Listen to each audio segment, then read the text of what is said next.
నాయకుల ముందు ఉంటే, రాజుల ముందు ఉంటే హత్తులు కాబోతున్నారు. శత్రువు హతమార్చబడబోతున్నది. ప్రభు మీతో మాట్లాడుతున్నాడు ఈరోజు. దేవుడు మీ కుటుంబాన్ని దర్శిస్తున్నాడు.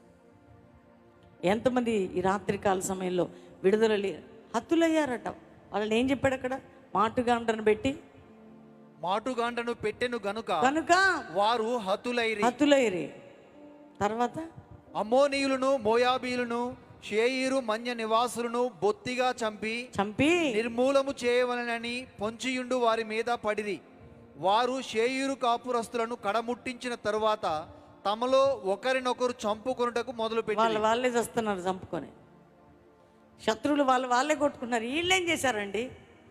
గాయక బృందాలు స్తుతిస్తూ ఉన్నారు. స్తుతి బృందాలు స్తుతిస్తూ ఉన్నారు. స్తుతి జరుగుతూ ఉంది అక్కడ. స్తుతి